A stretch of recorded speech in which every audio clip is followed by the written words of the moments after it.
Y acá seguimos con nuestro bloque internacional del día de hoy. Adrián, ¿qué día era hoy? Hoy sigue siendo jueves 1 de diciembre del 2016.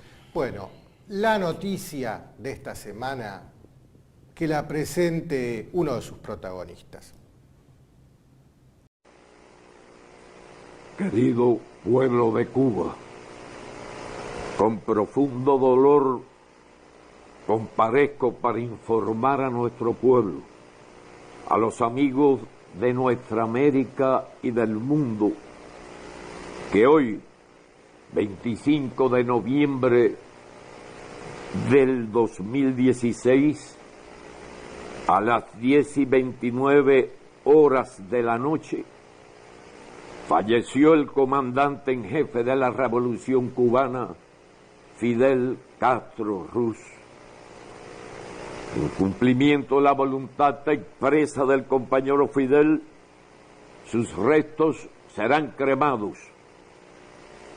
En las primeras horas de mañana, sábado 26, la comisión organizadora de los funerales brindará a nuestro pueblo una información detallada sobre la organización del homenaje póstumo que se le tributará al fundador de la Revolución Cubana, hasta la victoria, siempre. Bueno, se fue Fidel Castro. Finalmente. Finalmente. Fue muy exitosa la CIA en su plan para matarlo. Le llevó 90 años, pero bueno. No, a ver, ellos en el 66 le pusieron un veneno que tardaba 50 años en hacer efecto. Finalmente hizo efecto. Finalmente hizo efecto. Así es. Hizo efecto. Pero déjame hacer un poco recorrida, porque Fidel Castro, a ver, usted no se crea todo lo que está leyendo ahora en los diarios, si es un diario de derecha, el demonio del comunismo, si es un diario de izquierda, el héroe revolucionario. No ni una cosa ni la otra. Ni una cosa ni la otra. A ver, hagamos un poco de paneo mediático. Acá La Nación, 26 de noviembre, titulaba: murió Fidel Castro, Donald Trump tras la muerte de Fidel.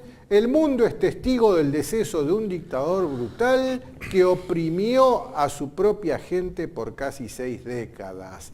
Su legado es pobreza y negación de los derechos humanos fundamentales, dijo el presidente electo de los Estados Unidos. ¿Qué opinas de Hay algo de eso, innegablemente lo que el presidente Trump olvida, y esto lo empezamos a aportar ahora para dar una visión más equilibrada, como anunció Enrique Romero al principio de este tema.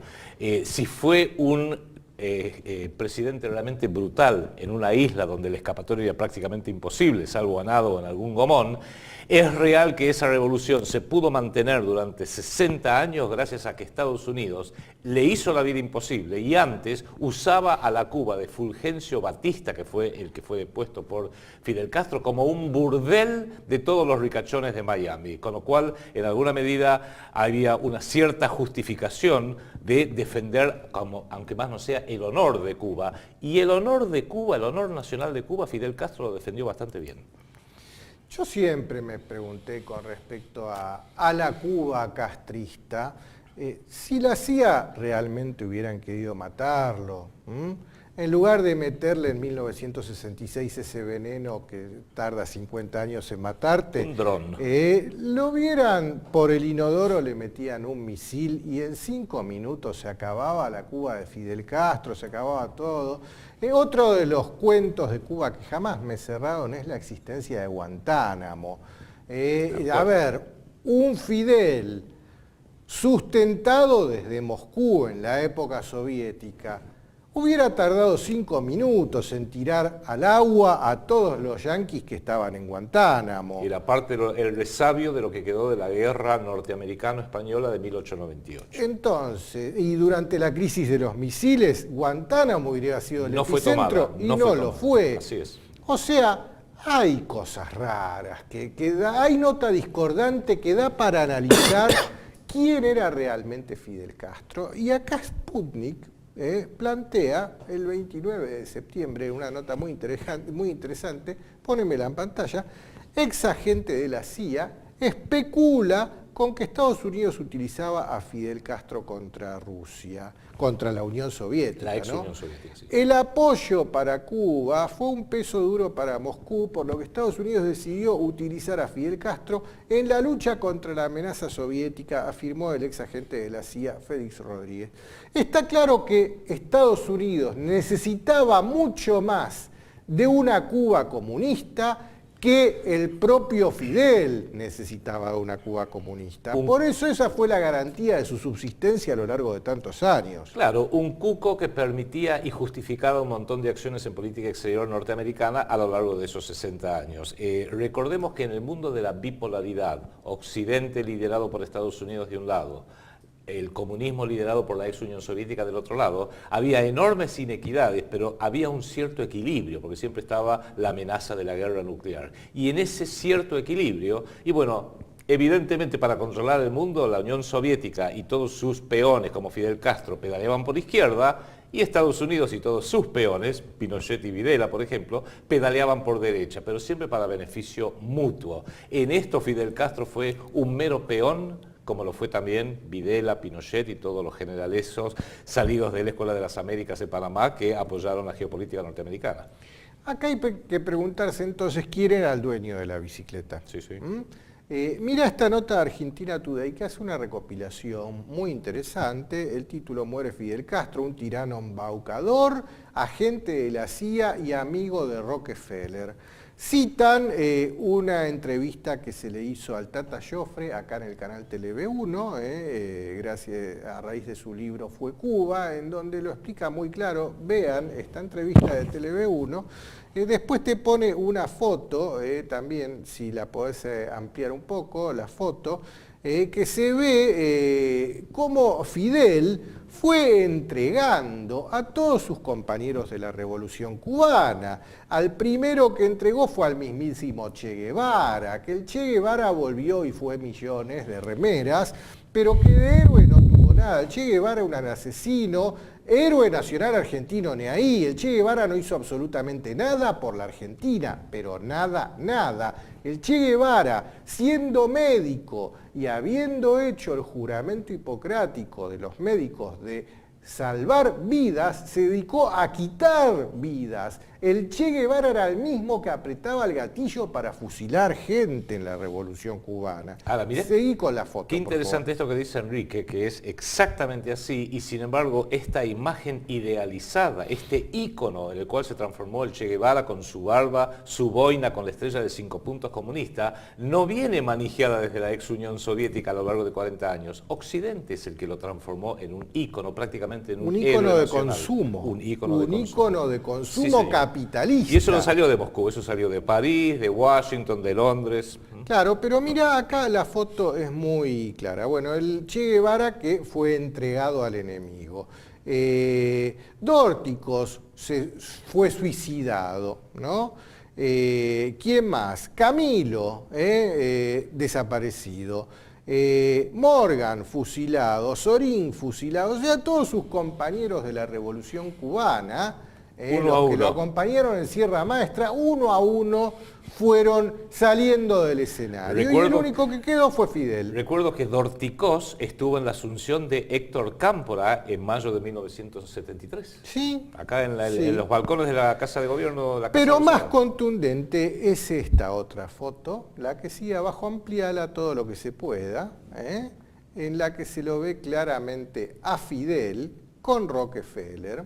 Esa foto vale 1.000.000 de palabras. Esa foto lo dice todo. Sí, señor. Ahí está. Si Fidel era el revolucionario que nos vendió ser, jamás se hubiera permitido sacarse una foto con Rockefeller y menos darle la mano. Pero a los zurdos les encanta, porque también Mujica de Uruguay se ha abrazado con David Rockefeller, con George Soros. Es increíble cómo cuanto más revolucionarios, ideologizados, marxistas, leninistas, bolcheviques son, más suelen encontrarse con grandes sonrisas con los David Rockefeller, los Soros de este mundo.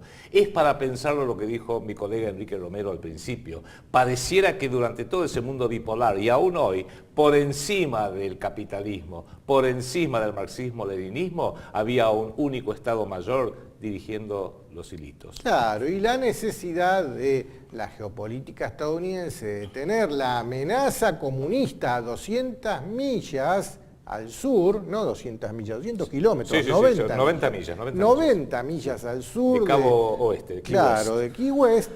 Era totalmente necesaria tener viva esa amenaza y por eso Fidel subsistió. Si no, Fidel en media hora corría la misma suerte de Gaddafi, de Saddam Hussein, de los talibanes en Afganistán. Sí. Y esto que decís vos también hay que insertarlo dentro de lo que era la geopolítica de los años 50 y 60. Recordemos que Estados Unidos trató de invadir Cuba el 17 de abril de 1961 en la famosa invasión de la Bahía de los Cochinos que queda en el sur de la isla cubana, que fracasó rotundamente. Dicen que fracasó porque el entonces presidente Kennedy se rehusó a dar el apoyo aéreo porque no llamó a la Fuerza Aérea para que bombardeara. ¿Cuál fue la reacción de la ex Unión Soviética a esto que ocurrió en abril de 1961? En agosto del 62 levanta el muro de Berlín. Y otra reacción fue en octubre del 62, lo que dijo Enrique recién, la crisis de los misiles, donde la ex Unión Soviética trató de meter misiles en Cuba. No se llegó a ningún conflicto, pero hubo un acuerdo firmado por Estados Unidos que se comprometió a nunca tratar de invadir a Cuba. Y bueno, los acuerdos desde aquella época hasta nuestros días se mantienen porque así es la geopolítica, pero entendámoslo.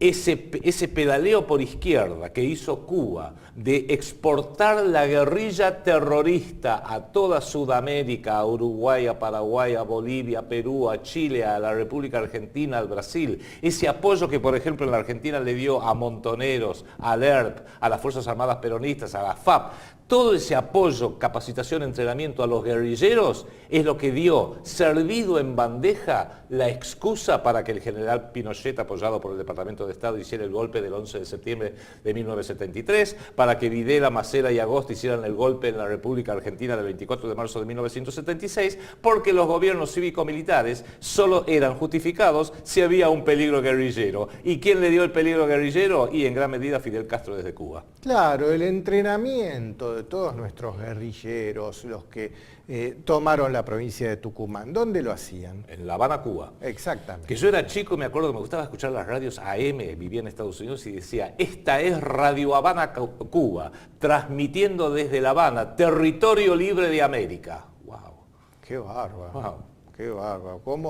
¿Cómo la propaganda le lava el cerebro a la señor, gente? ese es el tema. Sí. Hasta desde el mismo trago, Cuba libre. Cuba nunca fue libre. Nunca fue libre, pobrecita. Nunca fue libre, pero les encanta emborracharse con Cuba libre. Lo cual no quita, y esto hay que decirlo, que a pesar del desacuerdo ideológico total del proyecto Segunda República con el marxismo, leninismo, Fidel Castro, la revolución cubana, lo que se quiera, se mantuvo firme ante unas agresiones realmente insostenibles de Estados Unidos. Uno puede despreciar a alguien en lo ideológico y reconocerlo como persona. Insisto, yo soy anticomunista, pero la última foto de Salvador Allende, que en vez de entregarse está ahí defendiéndose con una ametralladora en la Casa de la Moneda en Santiago de Chile, me habla bien de la persona, me habla mucho mejor que algún general argentino que se lustró las botas y firmó la rendición de Puerto Argentino ante los ingleses. Sigo, te pongo el ABC, el diario español. Esta nota habla de más de 20 mansiones, yates y criadas, la vida de lujo de Fidel Castro. Comunista, la vida sí, de un boludo comunista, no. Claro, soy comunista pero no boludo, Por decía favor, Fidel. a ver, entendámoslo. Claro, ahí tenés la vida de Fidel. Bueno, se habla de una herencia de millones y millones de dólares que deja Fidel, ¿no? Entonces, era que no está en el Banco de Cuba. No, aparte también, seguramente Suiza, está en Suiza. Luxemburgo. Claro, Suiza, todo esto siempre termina en Suiza. Entonces, comunismo era eso, comunismo era para el pueblo, que tenía que hacer una cola de horas para tener un litro de aceite. Horrible. Sí, ¿no? sí. Pero siempre los jerarcas de comunistas no tienen nada. Sigo con más notas. Acá, mirá, el mensaje del vicepresidente electo de los Estados Unidos. Mike Pence. El tirano ha muerto, viva Cuba libre, y esto lo dijo con un trago en la mano, evidentemente. Amanece una nueva esperanza. Estaremos del lado de la gente oprimida en Cuba para que haya una Cuba libre y democrática, escribió Mike Pence en Twitter. Lástima que no se manifiesta de la misma manera con respecto a Palestina, este señor Mike Pence, ¿no? Estaría bueno, en lugar de ser tan rastrero con el Estado de Israel, que fuera un poquito empático, aunque sea un poquito, con el pueblo palestino que es tan oprimido. Una de las pocas ocupaciones militares que existen actualmente en el mundo, reconocidos como tal por las Naciones Unidas. Y acá también, para darle la perspectiva histórica, si dice, bueno, ha vuelto viva Cuba libre, ¿va a ser libre como era antes de Fidel Castro, donde era el burdel de Estados Unidos? Insisto, en el estado de la Florida hay muchísima plata, plata Trump, plata de todo lo que usted se puede imaginar. El vuelo de Miami a La Habana, Cuba, es un vuelo de 27 minutos más o menos.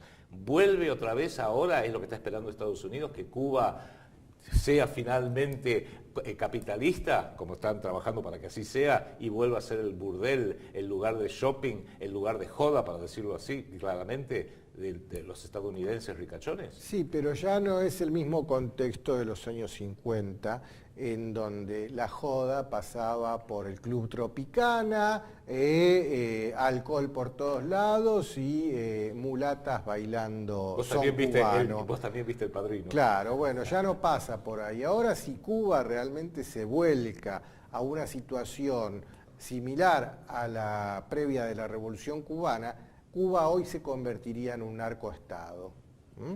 Te pongo lo que Trump opina. Trump, ¿qué dijo? Amenaza a Raúl Castro con poner fin al acuerdo con Cuba. El presidente electo escribió en Twitter que pondrá fin al deshielo si La Habana no hace mejoras para con el pueblo cubano. Hacer mejoras para con el pueblo cubano sería un poco esto de que tengan que dejarse de hacer colas de horas para conseguir un litro de aceite, que tengan la posibilidad de salir y entrar de Cuba libremente todas las veces que quieran, pero bueno, falta. Y que se levante el embargo realmente injusto y demoledor de Estados Unidos contra la isla de Cuba. Falta para eso, está claro que falta. Bueno, cambiando el foco en la información, vamos a hablar un poco ahora, ya que lo mencionamos a Trump, ¿dónde está parado hoy Trump? Mirá lo que publica Clarín el 28 de noviembre. Ahora Trump denuncia que hubo un gran fraude en las elecciones que él ganó. Sin dar pruebas, afirmó que millones votaron ilegalmente por Hillary Clinton, arrojando un manto de ilegitimidad sobre el comicio. Esto dice Trump, che. ¿Será así? Es el contraataque de que la candidata del Partido Verde, Julie Johnson, está pidiendo un reconto de los votos en el estado de Wisconsin, que es pequeño, pero parece que algunos quieren hacer un recuento en los estados de Michigan y de Pensilvania, que sí son muy grandes y ahí le podría llegar a dar una amarga sorpresa a Donald Trump.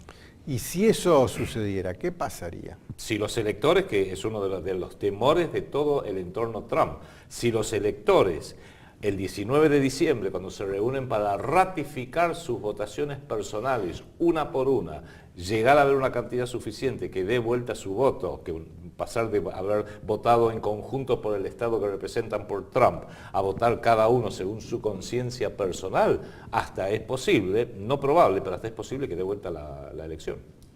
Bueno, mirá lo que publica RT el 29 de noviembre. ¿Clinton tiene una oportunidad para convertirse en presidente el 19 de diciembre? Se preguntan. Teóricamente sí. Y habla que los opositores del presidente Trump están tratando de persuadir, ¿cómo se trata? De persuadir a los miembros republicanos del colegio electoral para que voten en su contra el 19 de diciembre. Ahora explícame, Adrián, ¿cómo se trata de persuadir? Don Corleone te puede dar una muy buena lección de cómo se hacen ofertas que nadie pueda rehusarse. Supongo que es así porque, y no lo digo para ser no solamente los sarcásticos, la alta política, especialmente en Estados Unidos, se maneja según códigos mafiosos, que queden claros, y a partir de ahí tratemos de entender no qué es lo que pueden o no pueden hacer, sino cuál es el límite que tienen de convencer a la opinión pública de lo que están haciendo es legítimo o es aceptable.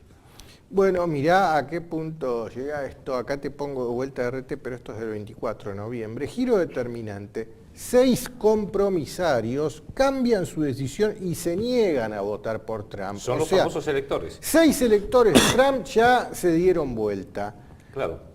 Son aquellos que se vieron obligados a darle el voto a Trump porque todos los votos de electores en un determinado estado tienen que pasar en masa a favor del candidato que salió ganador en esa circunstancia. Pero ahora, insisto, el 19 de diciembre tienen la oportunidad, por eso se hace una segunda compulsa, por así decirlo, cada uno tiene la oportunidad de votar según su conciencia, así que si vio que su voto fue arrastrado a favor de Trump o a favor de Hillary, esta es la oportunidad que tienen para decir sí, pero yo personalmente voto por A o por B.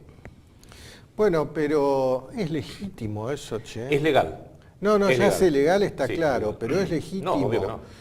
Porque yo Todo el insisto, sistema no es legítimo, porque también llevar en masa todos los votos a favor de uno voto tampoco es claro, legítimo. yo insisto, ya 6 se dieron vuelta. ¿Qué incentivo habrán recibido estos 6 para darse vuelta? ¿Cuántos más hace falta comprar? Insisto, habla con ¿De Don cuánto Corleone. dinero estamos hablando? Claro, esto es plata y mafia. Plata y mafia. sobra. Sí, sí, sí. Sobra plata. Es tan pero tan grande lo que hay en juego que todo el dinero del mundo está disponible para Billones. ponerse a favor de los intereses de estos señores que pretenden gobernar el mundo. Así es. No van a entregarla fácil, no van a entregarla fácil, estemos atentos, de acá al 20 de enero van a pasar muchísimas cosas, no se van a ir a su casa así como así estos reptiles, algo van a hacer. Hasta ahora vivimos en una calma que llama la atención. Sí, sí, sí. A mí Antes me de la está tormenta. llamando la atención la calma, el no pasa nada que está viendo.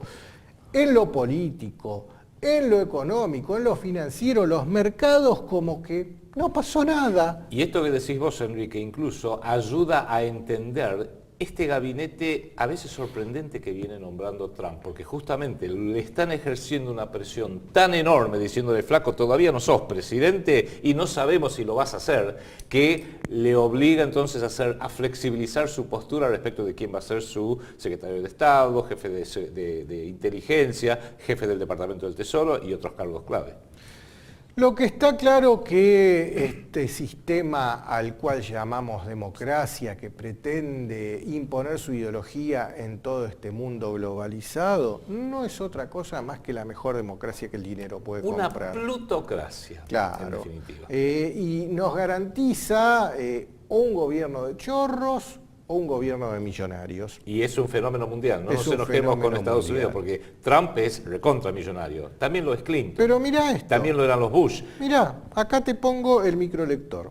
El futuro gabinete de Trump podría ser más rico que el PBI de 100 A la países. pelota. Wow. Y estoy hablando solamente de las personas que van a integrar el gabinete de Trump. Sí, sí, sí, sí. Gobierno de ricos. Nosotros nos quejamos que acá en la Argentina tenemos un gobierno de millonarios. Agregarle 6 ceros a la derecha. Estos son, a ver, estos sí que la tienen bien grandota. Y es un fenómeno planetario, porque es Estados Unidos, pero también en Inglaterra, lo vimos a David Cameron durante años, uno de los hombres más ricos de Gran Bretaña, también lo tenemos a Temer en Brasil, lo tenemos a Macri en la República Argentina, lo tuvimos a Piñera en Chile, lo tuvimos a Vicente Fox en México. Pareciera que una de las cosas que habilita a un señor o una señora para ser presidente de la República es que sea multimillonario. Entonces de repente se presentan dos fulanos como Enrique Romero, Adrián Salvucci, pero yo no soy millonario.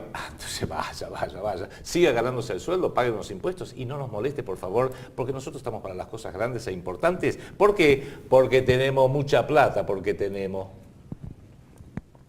Te pongo otra, a ver, que habla de los mercados. Clarín del 25 de noviembre. El romance de Wall Street con Trump. El nuevo gobierno de Estados Unidos, pese a su discurso anti-establishment, los principales índices bursátiles están en máximos. pese a todo lo que nos decían que se iban a colapsar. Claro, que venía uno de el los cucos tsunami financiero, ¿no? Además de los sectores de construcción y defensa, avanzan las acciones de empresas de poca capitalización. Acá es una fiesta para todos, todo lo contrario de lo que nos vendieron, que si ganaba Trump se terminaba el mundo. Así es. El precio del oro me llama mucho la atención, que baja, baja y cada vez baja más. Lo están manipulando de una manera el precio del oro. A ver, el oro es un único y es una cantidad fija, no se puede extraer más oro de la tierra, tiene un ritmo de extracción, sí, que es lento, es muy lento ese ritmo de extracción. Pero la cantidad de papelitos, contratos que hay por cada onza de oro, hay por cada onza 100 contratos que dicen esa onza es mía. Es una moneda con base de oro. ¿Qué va a pasar el día que todo eso tenga que ser redimido? El precio del oro se va a multiplicar por 100. Pero ¿qué es lo que está pasando hoy? El precio del oro desciende, desciende y desciende. Ahora vamos a volver sobre el tema oro, pero déjame seguir con el tema Trump. Acá te pongo Sputnik, sobre la presidencia de Trump, que crece la oposición dentro de los Estados Unidos y la precaución fuera de los Estados Unidos. Esta nota, Adrián. Sí, innegablemente lo que tenemos acá es la percepción de la guerra psicológica que se está haciendo específicamente sobre qué va a significar una presidencia Trump. Acá lo clave, que es lo que queremos aportar nosotros, a pesar de que bueno, vamos a entrar ahora en el verano y en un receso breve en el canal Tele1, es ir interpretando las señales que va dando Trump específicas, que todavía no son para nada claras. Quizás la señal más clara, que es la que vamos a concentrarnos también en parte en el programa de hoy, es a quienes va posicionando como su gabinete. Ya dio una señal muy clara antes de las elecciones, colocándolo a Mike Pence como su vicepresidente. Bueno, quienes rodeen a Trump van a darnos la pauta de qué es el gobierno Trump y cuál es el nivel de precaución o aplauso que cada país tendrá que dar respecto de sus propios intereses. Bueno, pero, a ver, la oposición dentro de los Estados Unidos se la ve claramente, siguen estas manifestaciones muy bien organizadas y muy bien financiadas, tal vez por Soros, dicen muchos portales. Pero en todas estas manifestaciones lo que sucede por lo general es que los enfurecidos manifestantes, defensores de su interés nacional, eligen como manera para manifestarse ir y quemar la propia bandera del país que dicen eso defender. A mí eso siempre me pareció una barbaridad. Aberrante. Acá en la Argentina jamás se nos ocurriría a un argentino ir y quemar nuestra bandera. Ni siquiera en los peores momentos de la guerrilla. Sí quemamos banderas inglesas, sí quemamos banderas yanquis, obvio, pero banderas argentinas, ni al manifestante más acérrimo de la izquierda, ni al más gorila de la ultraderecha se le ocurriría nunca quemar una bandera argentina. Y eso viene de los años 60, cuando era la guerra de Vietnam, que los hippies quemaban las banderas norteamericanas. Sí, o sea, costumbre de hippie. Sí, Habría que preguntarle a Capusotto qué opina del hippie. Pero mirá acá, esta noticia de La Nación del 29 de noviembre. Trump amenazó con sacarle la ciudadanía o enviar a la cárcel a quien queme una bandera de Estados Unidos. Tiene razón. Pese a que hay 2 fallos de la Corte de ese país que protegen el acto como una forma de libertad de expresión. ¿Qué opina? Pero es una barbaridad. Quemar la bandera de la propia patria es realmente un insulto intolerable. ¿Cómo uno debe considerarse insultado cuando otro país quema la bandera de uno? Pero bueno, sus razones tendrán, como los argentinos que quemamos la bandera británica. Es una forma de repudio hacia el otro país y es una forma de afirmar el propio país. Pero quemar la propia bandera es como prenderle fuego a la propia casa o asesinar al propio hijo. Sí, en esta estoy de acuerdo con Totalmente. Lo banco acá. Bueno, otra noticia que llama la atención y mucho, y ahora voy a explicar por qué. Primero te pongo el Daily Express, el diario británico. Esto es del 24 de noviembre, y habla, advertencia nuclear, Corea del Norte planea otra prueba de misil nuclear el día que esté asumiendo Donald El 20 Trump. de enero, coreano realmente es un Sí. jodido. No, pero mira, vamos entonces a consultar el oráculo. Sí, es muy importante eso. ¿Qué decía el oráculo? Acá abrime bien la imagen, La de arriba, que se la sí. vea claramente. Ahí está. ahí ¿Qué está. decía el oráculo? Y bueno, Donald Trump en la Casa Blanca y el coreano jugando con un cohetito, evidentemente hay un indicio ahí. Claro, nos preguntábamos qué tendrá que ver el día que analizamos esta imagen y un ahí en este collage, en este jeroglífico que armó el oráculo, el guionista. Nos preguntábamos, está claro, a ver, tenían preparado que iba a ganar Trump y que el día que Trump esté asumiendo la presidencia de los Estados Unidos, este gordito picarón iba a estar jugando a tirar canitas voladoras. Igual aclaremos algo que vale la pena en esta instancia repetirlo, por más que lo hemos dicho anteriormente. Para entender a China hay que entender, uno, no tiene pretensiones hegemónicas planetarias, sino que tiene pretensiones hegemónicas en el sector del Pacífico y de Asia, donde está China. Eso entendámoslo bien. Segundo, que tiene un enorme predicamento sobre todas las naciones de esa zona, Laos, Tailandia, Vietnam, ahora es Vietnam unificada, Corea del Norte, Corea del Sur, que por supuesto es una base militar norteamericana. Recordemos que ahí hay regímenes que son auténticamente comunistas en lo ideológico. Y pareciera que una forma de interpretar a Corea del Norte es que China es el policía, Corea del Norte es el perro policía que se la pasa ladrando, y cada tanto China le dice, bueno, quieto.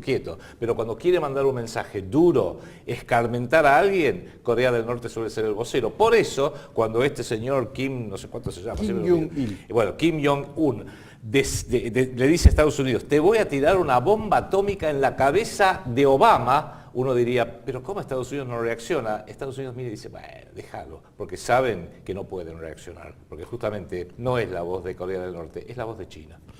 Bueno, y sigamos consultando el oráculo ahora en sus predicciones para 2017, que hicimos un análisis la semana pasada de la portada, pero el oráculo The Economist solamente nos adelantó la portada, no nos adelantó el contenido de lo que iba a tener esa edición, y ahora en cuotas va alargando el contenido. Mirá esto que publicó esta semana, un umbral nuclear más bajo. Es hora de empezar a preocuparse por la bomba de nuevo. Y mirá los que muestra. A Putin, por supuesto, como el villano número uno. Sí. Otra vez a nuestro amiguito coreano jugando con las cañitas voladoras. Y parece que hay alguien ahí de ISIS con un hongo nuclear. Claro. Realmente, como guerra psicológica, The Economist está perdiendo la sutileza. Es lo único que puedo decir. Está perdiendo. Eran más sutiles antes. Sí. Vuelvo ahora con Sputnik, el sitio oficial de noticias del Estado ruso. Esto es del 25 de noviembre. Los políticos que pretenden frenar la política prorrusa de Trump. ¿Quiénes son? Acá, déjame hacerte la seguidilla. Pese a que el presidente electo de Estados Unidos, Donald Trump, ha prometido restablecer las buenas relaciones con Rusia, sus planes pueden encontrar resistencia en varios miembros del Partido Republicano. Por un lado te dice esto, y hacen referencia a una nota del Washington Post. Habla de que, por ejemplo, John McCain serían los que se resisten, también Lindsey Graham, un senador. Bueno, te hace Los halcones, nombres, todos ¿no? los halcones del Partido Pero Republicano. vamos a otra nota de Sputnik. Y mirá lo que dice este señor reptiliano, uno de los grandes jefes reptilianos que habitan en el planeta Tierra, del 20 de noviembre, Kissinger. Trump tendría que tomar a Putin muy en serio. Pregunta, Enrique, ¿es una pregunta o es una orden? Porque dice Trump tendrá que tomar a Putin muy en serio. Claro, a ver, en una entrevista de la CNN, el exsecretario Kissinger ofreció unos consejos a mí si Kissinger me ofrece unos Salgo consejos, rajando, sí, salgo ¿no? Sobre cómo deberá establecer sus relaciones con Putin. O sea, le está diciendo, creo, Kissinger, en nombre de la estructura de poder privada real que rige sobre todo el mundo y sobre Estados Unidos, Trump, te guste o no te guste Vladimir Putin, porque en la campaña Trump dijo: me gusta Putin, lo veo un tipo que defiende su país, me gustaría hablar con Rusia. Y dijo, ¿no sería bueno que Estados Unidos y Rusia se sentaran a hablar a ver cómo resolvemos todos estos conflictos? Y fue aplaudido a rabiar. Yo intuyo que Kissinger le está diciendo, no te equivoques, Donald, Putin es el enemigo. Putin es el que vamos a terminar teniendo un conflicto. Anda sabiéndolo, anda maniobrando, anda posicionándote para ello. También me llama la atención esta otra nota de también Sputnik, que habla de que el triunfo de Donald Trump trae un final al sueño de Kissinger de un nuevo orden mundial liderado por Estados Unidos. Lo dudo. El graffiti que te Lo ponen. dudo. Capitalismo es crisis. Sí, sí, sí. Lo dudo, yo creo que no es tan simple la cosa. Sí, hay que ver. Igual, hay que ver. permitime, porque sé que tenemos que ir a un pequeño corte seguramente. Nosotros en un trabajo que estamos haciendo, por ahora interno del proyecto Segunda República, pero que lo vamos a ir divulgando, hemos decidido que en definitiva lo que haga Trump dentro de Estados Unidos no nos interesa tanto, que el Obamacare, que el más trabajo, todo ese asunto doméstico de Estados Unidos uno lo mira pero no nos afecta. Pero hay tres temas que son tres pruebas ácidas muy importantes. La primera se refiere a cuál va a ser la actitud del futuro gobierno Trump respecto del sionismo en general y el Estado de Israel en particular, que tiene un énfasis sobre la política exterior porque va a determinar dónde va a estar el foco de la política exterior norteamericana, donde a Rusia se lo percibe y lo mismo a China como muy adversariales. La segunda prueba ácida: Donald Trump va a auditar sí o no al Banco de la Reserva Federal, que es un coto de caza privado de los grandes bancos, empezando por Goldman Sachs, el HSBC, JP Morgan Chase, Citicorp, Bank of America, todos los grandes nombres que conocemos. Y la tercera prueba ácida: Trump va a divulgar exactamente qué pasó el 11 de septiembre del 2001, porque ahí está todo el conjunto de mentiras horribles de los neoconservadores, incluyendo al señor Kissinger, incluyendo al señor Lindsey Graham, incluyendo a John McCain, que acaba de nombrar Enrique Romero. Si hace estas tres cosas, aunque sea si hace dos de estas tres cosas, va a ser realmente muy interesante. Si no hace ninguna, y bueno, es para tomar nota. Mira, hay un portal que se llama La Cosa Aquella. Ellos el 25 de noviembre publicaban una nota que referenciaban a Donald Trump con un video también, si lo ponemos en pantalla, Trump y el 11 de septiembre. Pienso que no solo tendrían un avión, sino que también tenían bombas. Sí, sí, sí. Y esto Tremendo. lo decía Trump en un video que lo hicieron los días posteriores al 11 de septiembre. Entonces, acá está claro lo que Trump piensa, supone, sospecha. Ahora que tiene el poder para investigar, Que lo divulgue. ¿lo hará? Fue el mayor crimen hecho a la luz, a la vista de todo el público del planeta, el mayor crimen cometido en Estados Unidos de terrorismo. Por supuesto nos lo han vendido como terrorismo islámico de Osama Bin Laden y Al Qaeda.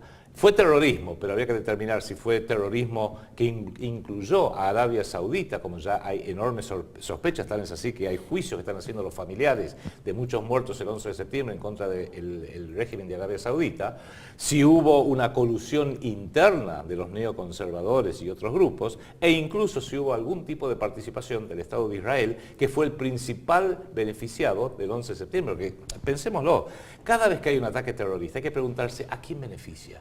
¿Cuál fue el país más perjudicado, el grupo más perjudicado? Los islámicos. El 11 de septiembre determinó que se declarara una guerra contra todo el mundo islámico, contra la religión islámica. ¿Y quién fue el mayor beneficiado? Y los aliados cercanos en la región de Estados Unidos, Arabia Saudita, Kuwait y desde luego el Estado de Israel, porque eso llevó a la destrucción de Irak cuando en el 2001-2002 el propio Estado de Israel reconocía como su principal enemigo de entonces al régimen de Saddam Hussein. Gracias al 11 de septiembre, Estados Unidos y la OTAN destruyó Irak, lo asesinaron, lo ahorcaron a Saddam Hussein, y ahora, claro, ¿cuál es el siguiente máximo enemigo del Estado de Israel? Irán. Tomemos nota. Bueno, hagamos una pausa. Sí, señor. Enseguida volvemos, no se vayan. Proyecto Segunda República. No somos la oposición. Somos la resistencia. Una idea cuyo tiempo ha llegado. Colonialismo financiero mundial, vampiros y buitres. El nuevo libro de Adrián Salvucci desenmascara los mecanismos del sistema de deuda pública. Colonialismo financiero mundial, vampiros y buitres. Disponible en mercadolibre.com.ar. Allí encontrará el libro en su versión estándar, así como la edición especial, dedicada y autografiada por el autor, la cual se ofrece como bono colaboración al proyecto Segunda República. Colonialismo financiero mundial, vampiros y buitres, de ediciones PSR.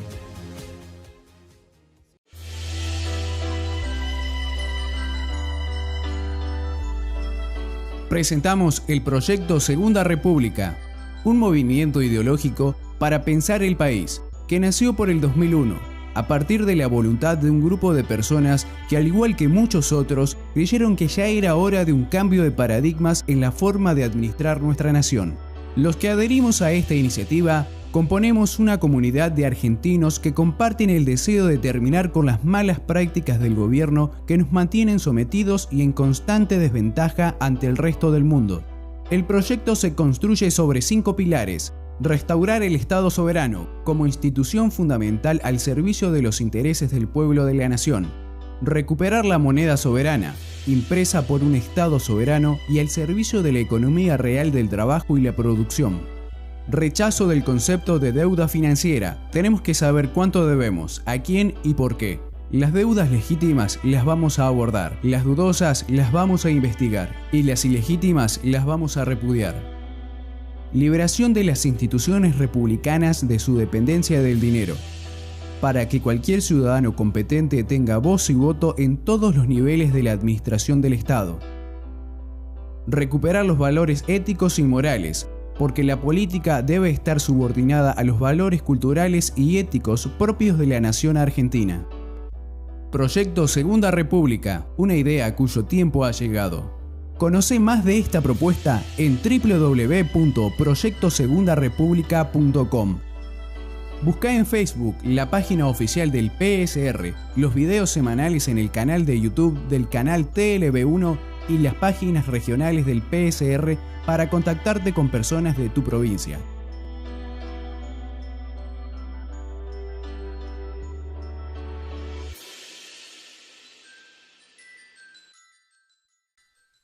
Un libro infaltable para todo argentino es la nueva obra del doctor Juan Gabriel Lavaqué sobre el último gobierno peronista. Lo puede adquirir en Mercado Libre, en los datos que van con este video, y ahí sí lo va a poder saber de alguien que vivió la experiencia de lo que fue el último gobierno democrático hasta el 24 de marzo de 1976. El último gobierno peronista del doctor Juan Gabriel Lavaqué.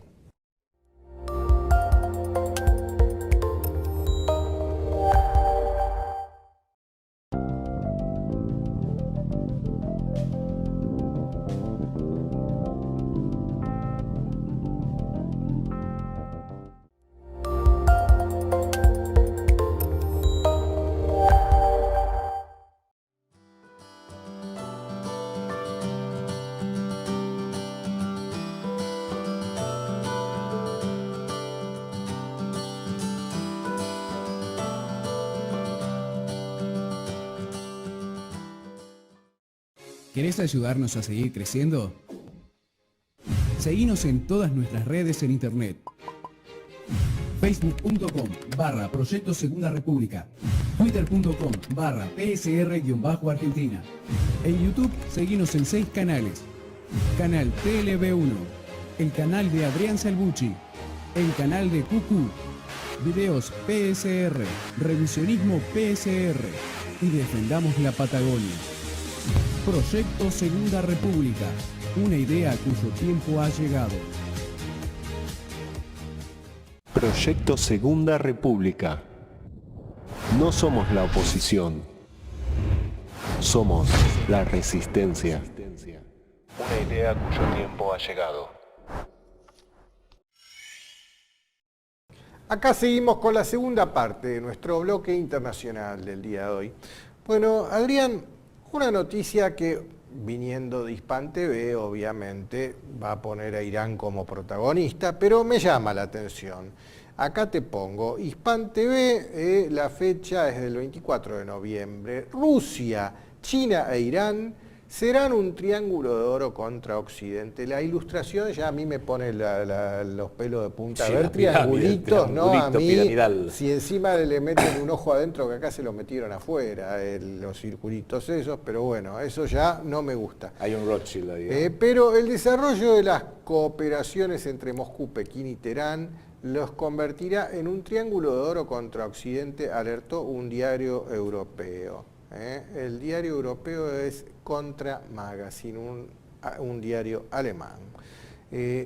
¿Vos sentís que esto puede llegar a ser así? Sí, porque en alguna medida Irán tiene algo de suerte, que tiene sus espaldas cubiertas por Rusia, por mutua necesidad y por mutua conveniencia, con lo cual Irán, aunque a Estados Unidos e Israel la han amenazado abierta y públicamente, les encantaría arrasarla y borrarla del mapa, no lo pueden hacer porque está Rusia atrás. ¿Qué pasa? Irán, los ayatolás tontos no son. Usted podrá o no podrá estar de acuerdo, pero tontos no son. No olvidemos, Irán inventó el ajedrez, sabe cómo jugar las partidas. Ven venir esa alianza euroasiática, ese eventual eje que tarde o temprano va a llegar Berlín, Moscú, Pekín. Y están posicionándose del lado que corresponde. Es muy interesante, este artículo da cifras. El comercio entre Irán y China, que era mínimo, en 1989 era de 400 millones de dólares, hoy es de 52 mil millones de dólares. 120 veces más. O sea, petróleo tiene mucho, por supuesto, esto de la necesidad de petróleo de China y el hecho de que Irán se lo vende.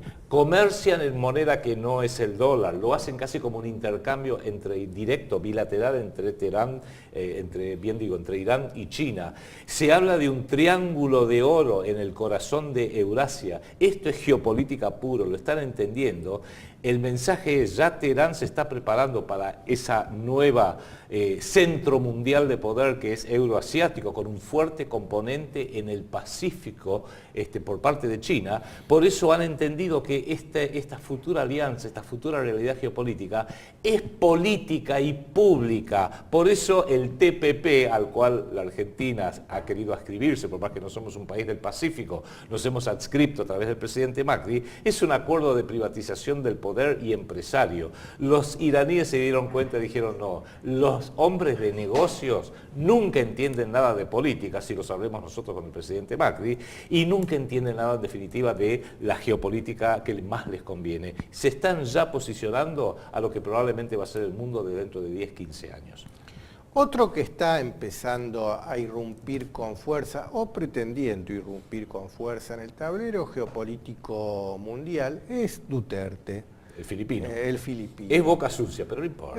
Yo lo banco a Duterte. Sí, totalmente. Mirá esta nota de Sputnik. Filipinas lista para comprar armas a Rusia en medio de la crisis con los Estados Unidos. O sea, se quieren subir a este tren los filipinos, ¿no? En el año que termina, 2016, Estados Unidos u Occidente, llamémoslo así, o la OTAN, si queremos ser más específico, y geopolítico, porque la geopolítica tiene un fuertísimo componente militar, obviamente, en este año que termina perdieron a dos países, perdieron a Filipinas y perdieron a Turquía, lo cual es gravísimo, porque ahora en el 2017 va a haber elecciones en Europa, y en una de esas pierden Francia.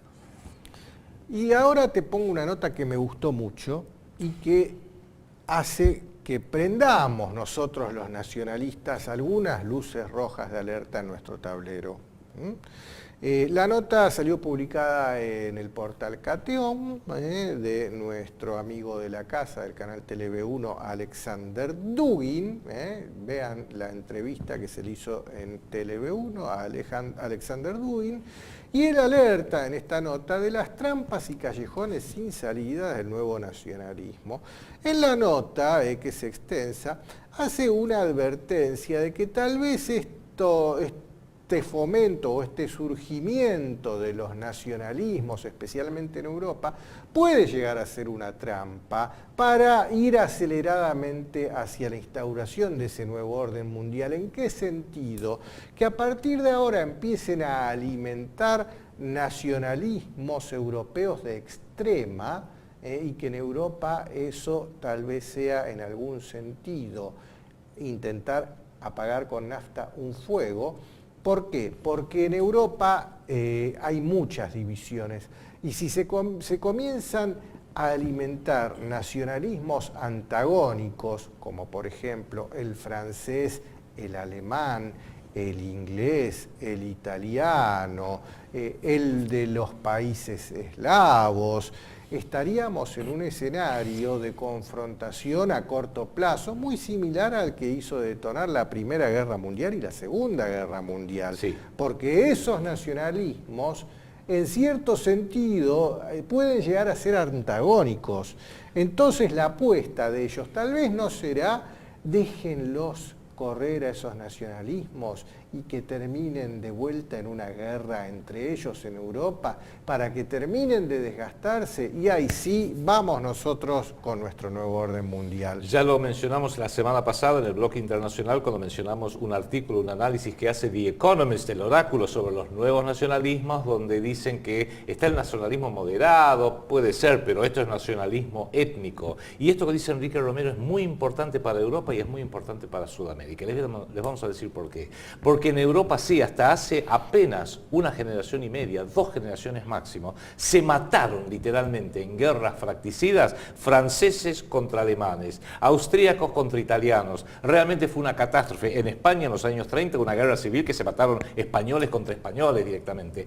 O sea, un nacionalismo exacerbado en Europa, con tantas heridas todavía frescas, con tantas diferencias culturales, con una historia tan compleja, puede llegar a llevar en Europa a nacionalismos extremos que realmente serían casi impresentables por lo extremo que sería.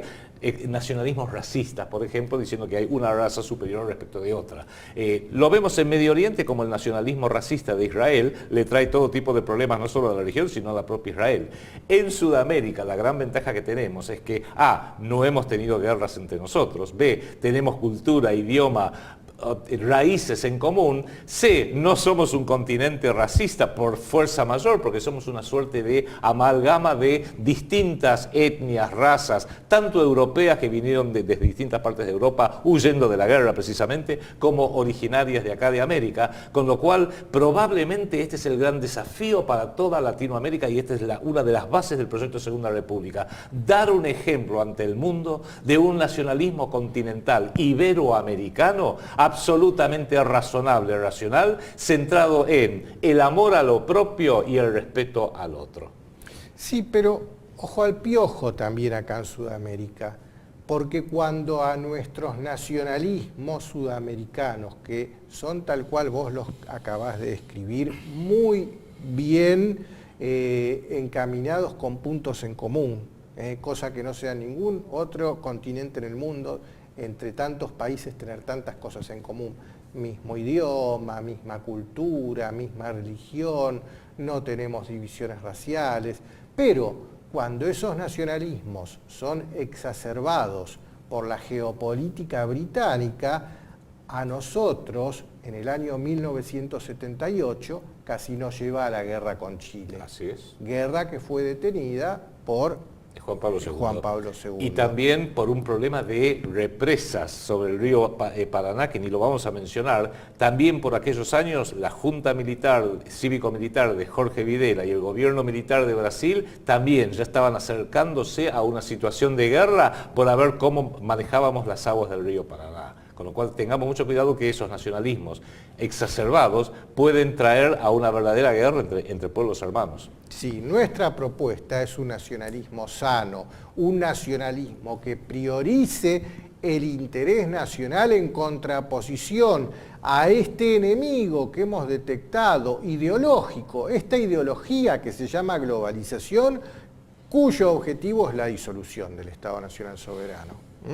Y en línea con esto que plantea también Alexander Dugin, Natalio Botana acá en La Nación apareció con una nota, vos fíjate, en tiempo de demagogos la contienda la gana el que mejor miente. Cuando se los creía apagados, nacionalismos e instintos primarios se encienden el debate político. A ver, esto que plantea Natalio Botana en esta nota es casualmente cuando la geopolítica británica o los señores reptiles que pretenden gobernar el mundo meten la pata. Divide y reinarás. Y lo dice nada más y nada menos que un auténtico insider, como él se calificó prácticamente implícitamente en un reciente artículo en La Nación, donde dice: la política es demasiado importante para dejárselo a los outsiders, estos nacionalistas que vienen acá. Déjenla a nosotros, los insiders, como Hillary Clinton en Estados Unidos o Natalio Botana en Argentina, que sabemos que es lo mejor para el mundo. Y no lo digo como una inferencia. Natalio Botana es uno de los miembros fundadores del CARI, Consejo Argentino para las Relaciones Internacionales,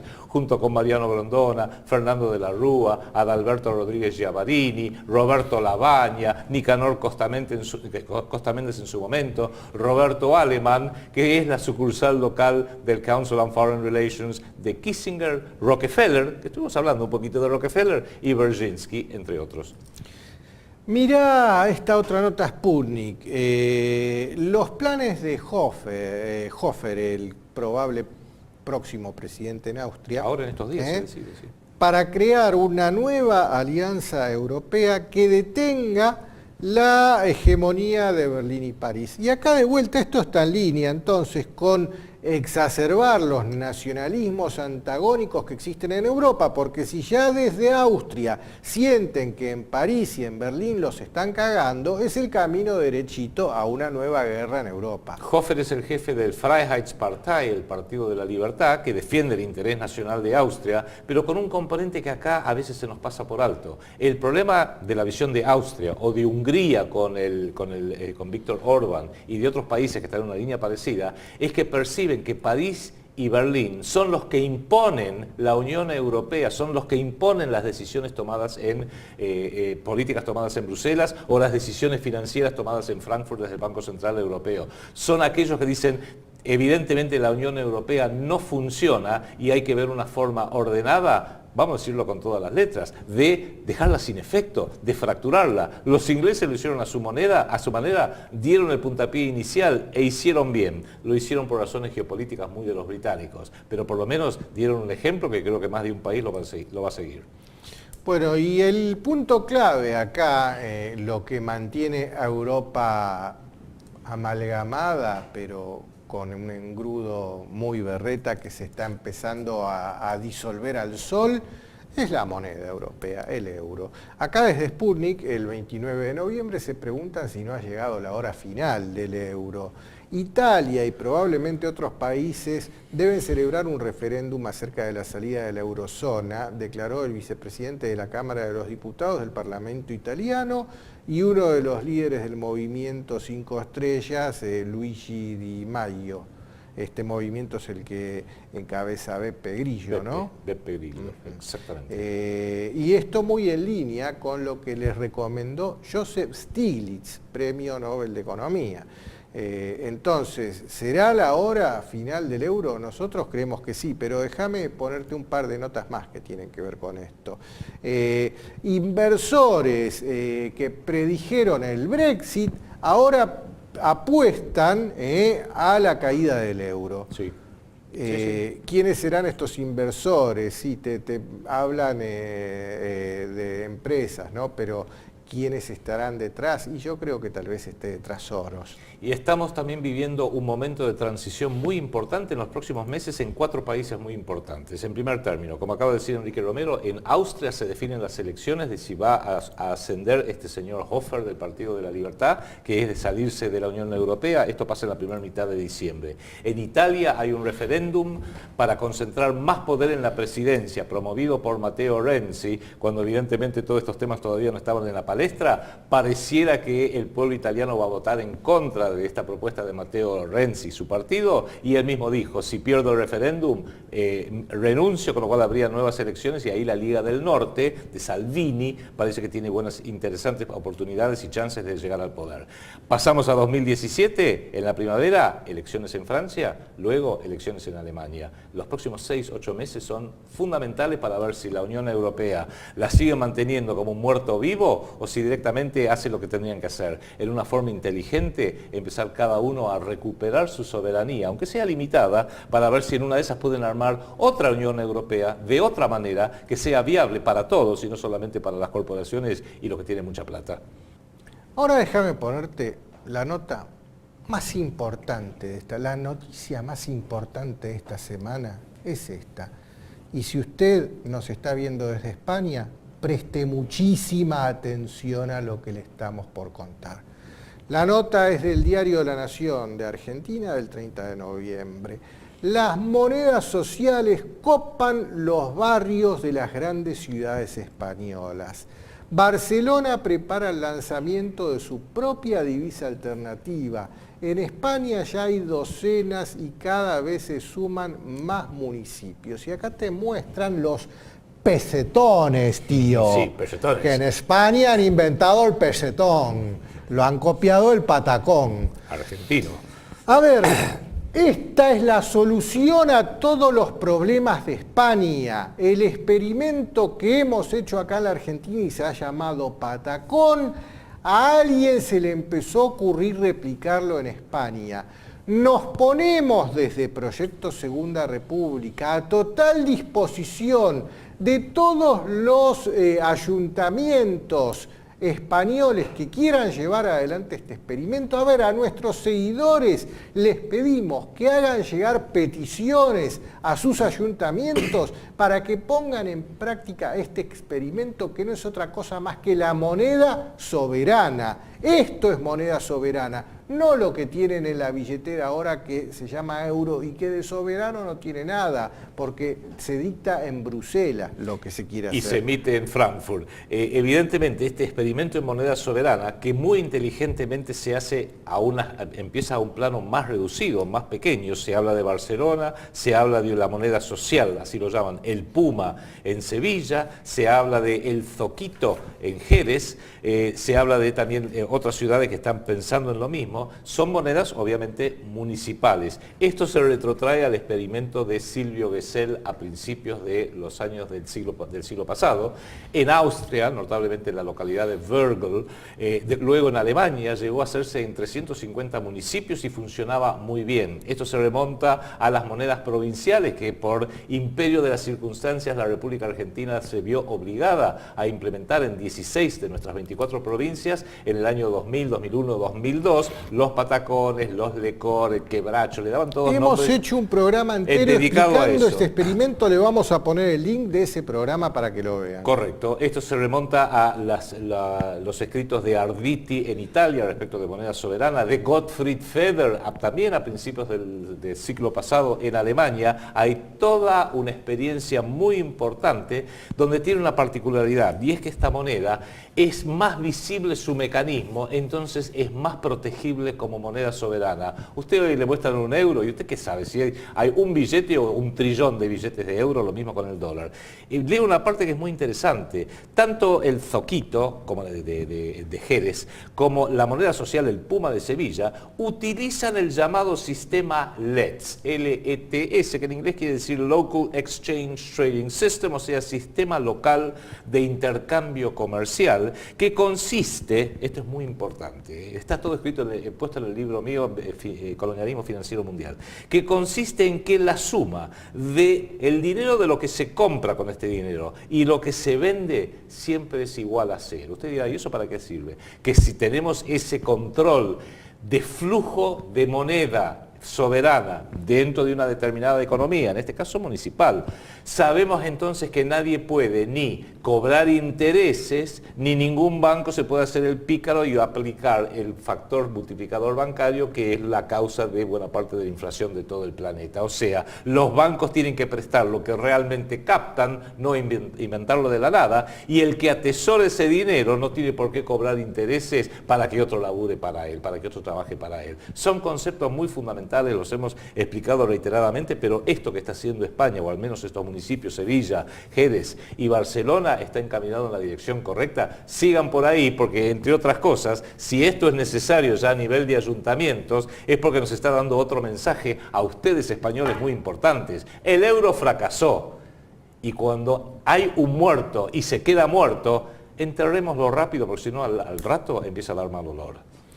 A ver, este experimento, según pone la nota, por favor, según se entiende de esto que publicó el diario La Nación de Argentina, está en una etapa previa a lo que acá en la Argentina fueron los patacones. Está en la etapa que la hemos vivido acá, que se llamó la de los clubes de trueque, que eran clubes privados que emitían su propia moneda respaldada por el trabajo de sus propios integrantes. Esa etapa club de trueque llevó después una instancia superior en el cual los estados provinciales de la República Argentina comenzaron a emitir su propia moneda. El más notable de todos fue el de la provincia de Buenos Aires, que emitió los patacones famosos.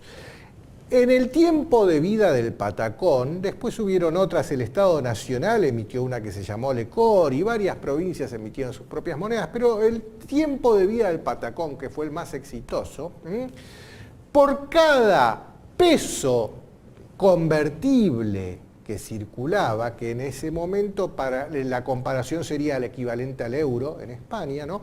Por cada peso que circulaban 10 patacones. A ver, ¿a qué me refiero? No a la cantidad de emitidos, velocidad, sino cambio de manos. Velocidad. Cada operación que se hacía con un peso, se hacían 10 operaciones con patacones. Si bien la cantidad de patacones era muy inferior, la masa de patacones circulantes, a la masa de pesos circulantes. Eso hablaba de la velocidad de circulación del patacón 10 veces mayor a la velocidad de circulación del peso. Esto quería decir que la riqueza se genera en el momento exacto en el que el dinero cambia de manos. Sí, o sea, los patacones generaron 10 veces más riqueza que los pesos. El peso en aquel momento, año 2001, estaba atado a un corset que le quitaba la soberanía, que se llamaba convertibilidad. ¿Por qué digo que le quitaba la soberanía a nuestra moneda nacional? Porque para que el Banco Central pudiera emitir un peso, necesitaba de alguna parte obtener un dólar, si no, no lo podía emitir. Y los dólares se emiten en Estados Unidos, no acá. Entonces no había soberanía monetaria.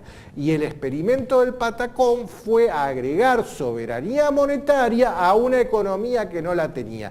Este experimento que plantean algunos ayuntamientos en España es eso, agregar soberanía monetaria en un país que no la tiene. Por eso lo apoyamos y por eso nos ponemos a total disposición de cualquier ayuntamiento español que quiera llevar adelante este experimento. Nosotros los vamos a asesorar porque somos los que tenemos la experiencia y, lamento decirlo, en el mundo somos los únicos que tenemos la experiencia. Pequeño epílogo.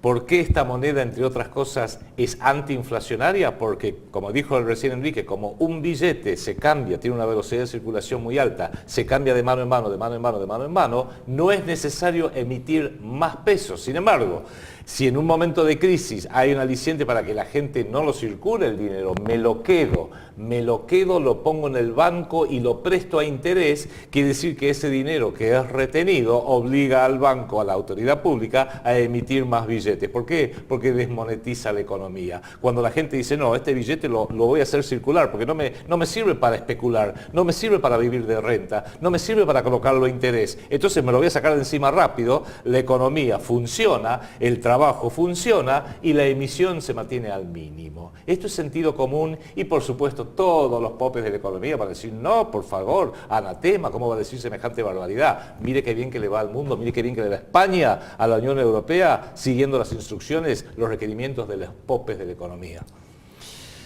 Bueno, y todo esto tiene que ver con la globalización, obviamente. La globalización que busca disolver los estados-naciones soberanos e imponer una moneda única mundial. Todo lo que vaya en la dirección contraria vendría a ser un movimiento negaentrópico que vendría en beneficio del ser humano. Todo lo que vaya en la dirección de la globalización nos lleva directamente al camino de la esclavitud, ¿no? Y mira esto que plantea Sputnik el 26 de noviembre. Trump parece haber convertido al Partido Comunista Chino en el gran defensor de la globalización.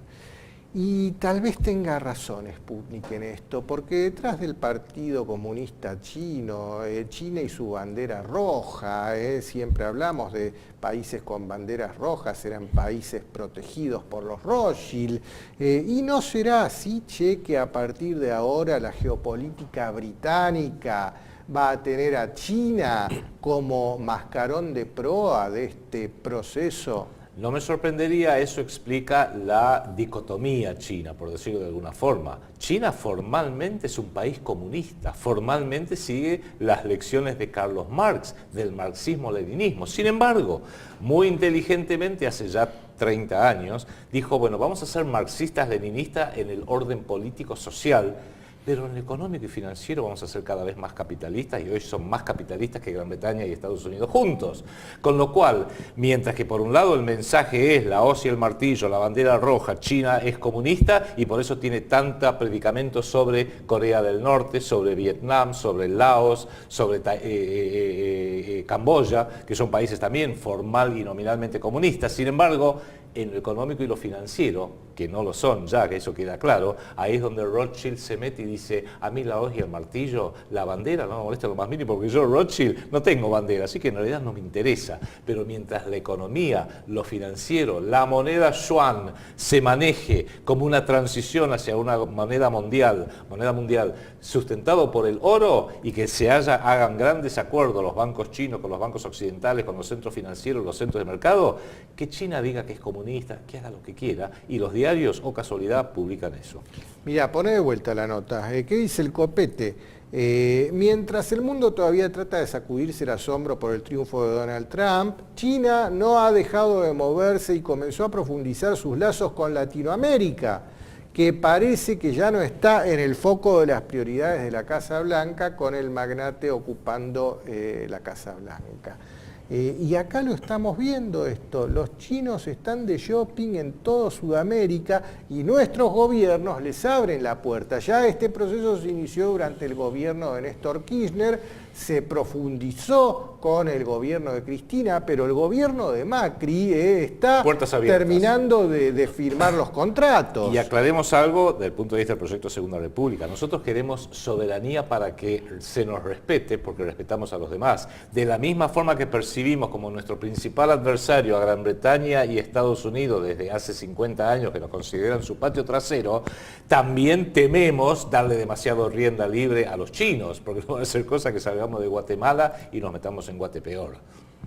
Déjame ponerte 3 notas que tienen que ver. Ahora pasemos a Israel un poco. Sputnik, te pongo, esto es del 28 de noviembre. Intervención divina, vuelve a salvar al primer ministro israelí. El primer ministro israelí parece ser un verdadero héroe de teflón, a pesar de que su camino como figura política ha estado plagado de escándalos, aún se mantiene al mando en Israel. Y acá la nota te habla de una serie de escándalos de corrupción que tiene que ver con la compra de submarinos a Alemania, a la empresa ThyssenKrupp. Te pongo otra nota, también de Sputnik. Netanyahu en aguas turbulentas, luego de que en Alemania se iniciara una investigación acerca de los contratos por la compra de estos submarinos a esta empresa ThyssenKrupp. Que involucró a operadores muy cercanos a la oficina del primer ministro. Sí. Y acá te pongo el robot pescador del 29 de noviembre. La oscura verdad sobre los incendios forestales en Israel. Sí, en Haifa fueron terribles. Y acá te hacen un planteo, ellos te dan a entender que estos incendios tal vez hayan sido incendios de falsa bandera con el único objetivo de distraer la atención de la opinión pública israelí acerca de este escándalo de corrupción que ve involucrado al primer ministro pero esto ya lo hicieron los nazis cuando incendiaron el Reichstag. Y acá una cosa interesante que hay que rescatarla. Israel, el Estado de Israel o la justicia israelí, debiera decir, es uno de los pocos que ha tenido la fuerza, los cojones, para meter en cana a un primer ministro por acusaciones o por pruebas de corrupción. Y Ehud Olmert, que llegó a ser primer ministro del Estado de Israel, antes había sido el alcalde, el intendente de la ciudad de Jerusalén. Y parece que por haber aceptado unas coimas, se comprobó, de $200.000, $300.000, una cifra ínfima en lo que es la corrupción política hoy en día. Por esa razón, la justicia israelí dijo, habrás sido primer ministro, pero te meto en cana. Y lo metieron dos años en cana. Imagínense si hiciera eso en la República Argentina con Cristina Fernández de Kirchner. Pero bueno, ahí la justicia israelí funciona infinitamente mejor que la no justicia en la Argentina, para dar un ejemplo. Pero no solo parece que los incendios, según plantea el robot pescador, pueden ser ataques de falsa bandera. Siempre en los medios alternativos surge la pregunta de por qué ISIS nunca ataca a Israel. Qué raro, ¿no? Siendo Israel el enemigo número clarísimo uno, para un Estado islámico fanático, extremista, fanático religioso, ¿no? Mira, acá te pongo el sitio de Cancillería Argentina, que hacen la síntesis de prensa, y replican una nota de Clarín que dice, se abre un nuevo frente de tensión en Medio Oriente. Ataque del ISIS contra soldados israelíes en los altos del Golán. Ahora sí, ISIS ataca en Israel, justo cuando es necesario, sí, ¿no? Qué oportunos los de ISIS que justo ahora se les ocurrió, ok, vamos a atacar Israel. Ese es otro factor muy importante, Enrique, que estás diciendo. Uno de los sellos de los ataques de falsa bandera es la oportunidad en la cual se produce, o para encubrir, normalmente es para propiciar una determinada decisión geopolítica hacia el exterior, como fue el 11 de septiembre, o como fue Pearl Harbor, o como fue el hundimiento de Lusitania en 1917. Pero otro también es para encubrir algún problemita interno, como los que habrán visto aquella famosa película Wag the Dog, Mentiras que Matan, donde para evitar que salte un escándalo que podría frustrarle la elección presidencial a un presidente imaginario, pero que claramente es Bill Clinton, inventa Hollywood una guerra inexistente. Bueno, vos fijate también esto de inventar guerras de Estados Unidos. Estados Unidos ha venido inventando guerras en estos últimos 16 años. No, pero en estos últimos 16 años, desde el 11 de septiembre. Es una bisagra. Es una bisagra llamada guerra contra el terrorismo. Y el terrorismo puede estar en cualquier lado. Tiene la ventaja de ser una guerra contra el mundo entero, claro, porque puede ser la triple frontera, puede ser Irak, puede ser cualquier... El terrorismo va a estar siempre donde nosotros lo necesitemos. Exactamente. Mirá, esto lo publica Sputnik el 18 de noviembre. La guerra contra el terrorismo de Estados Unidos en números, desde Clinton a Obama. Y te ponen los gráficos de lo que fue Afganistán en el 2001. Hay que solo mirar los gráficos, claro, más elocuente imposible. Claro, el crecimiento del gasto es para mantener esa guerra. La segunda línea vertical marca el 11 de septiembre del 2001. Sí, Afganistán en 2001, Irak en 2003, sí, Siria es terrible. Siria en 2014. Mirá, Siria estaba todo perfecto hasta que decidieron que la iban a liberar. Sí. Hasta que decidió Estados Unidos que se tiene que ir Bashar al-Assad. ¿Por qué? Porque no me gusta, porque decidí que se tiene que ir. Sí. Libia en Lo mismo. 2016. Lo mismo. Y eso no hay cifras, porque hay varias ONG, en Inglaterra inclusive, que quieren tratar de determinar las cifras, pero por lo que pudimos ver y lo que se puede ver y se puede comprobar en Internet, estamos hablando que en los últimos 16 años, como explicaba Enrique Romero, han muerto 5, 6 millones de habitantes, buena parte, quizás el 90% civiles, de Irak, de Siria, de Libia, de Afganistán, en Kuwait, han muerto asesinados por básicamente una guerra inicua donde se benefician ciertas empresas petroleras, ciertos grandes bancos, y todo indica que el evento disparador, el 11 de septiembre, fue un episodio de falsa bandera. ¿Qué tal? Pero vos preguntabas, ¿quién se beneficia? Poneme de vuelta esta nota. Acá hablan desde Clinton hasta Obama en el título, ¿no? Y siempre que surgen estas guerras, vos fíjate, Afganistán, Irak, Siria, Libia, un Irán que nunca llegó. Porque no pueden, ya lo explicamos. Pero ¿quién es el beneficiario final de todas estas guerras?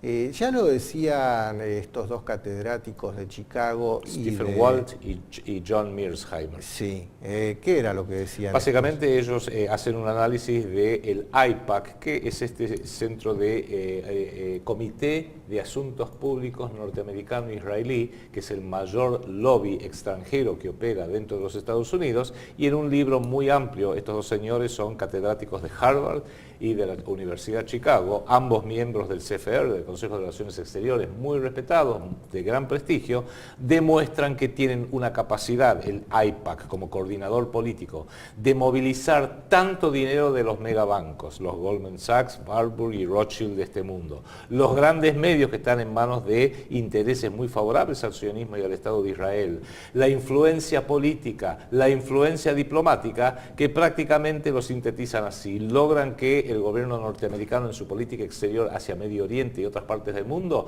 priorice siempre el interés nacional del Estado de Israel por encima del interés nacional del propio Estados Unidos. O, como dijo un ex primer ministro de Malasia, Mohamed Mahathir, el sionismo logra que otros luchen y mueran por sus guerras.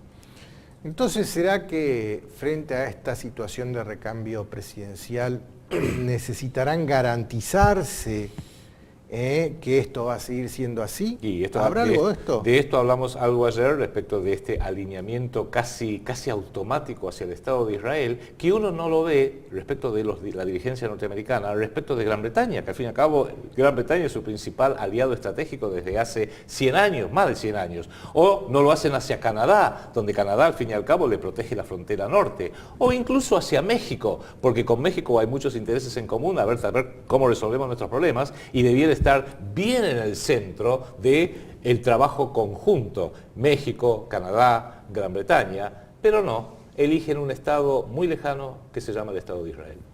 Veamos este video acerca de la opinión de ambos candidatos que compitieron ahora por la presidencia de Estados Unidos. Israel's future as a secure and democratic homeland for the Jewish people is Israel. The United States and Israel must be closer than ever, stronger than ever, and more determined than ever to prevail against our common adversaries and to advance our shared values.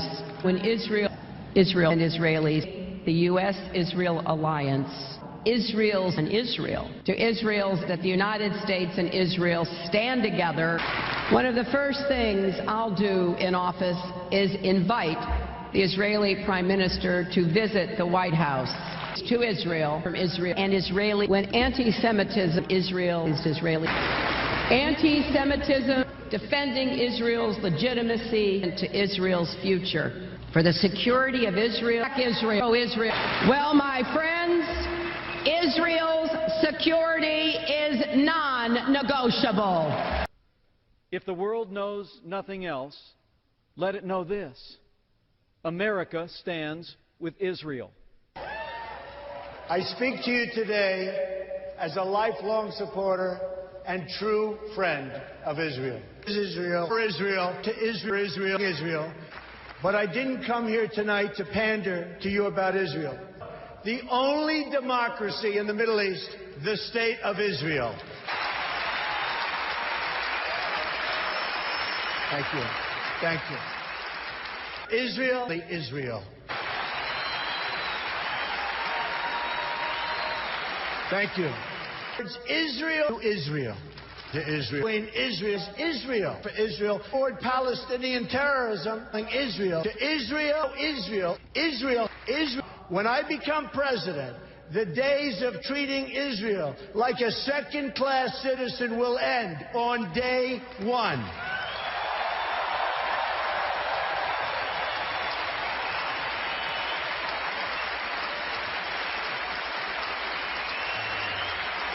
Thank you. President-elect Trump, my friend, congratulations on being elected President of the United States of America. You are a great friend of Israel. Over the years, you've expressed your support consistently, and I deeply appreciate it. I look forward to working with you to advance security, prosperity, and peace. Israel is grateful for the broad support it enjoys among the American people, and I'm confident that the two of us, working closely together, will bring the great alliance between our two countries to even greater heights. May God bless America. May God bless Israel. May God bless our enduring alliance.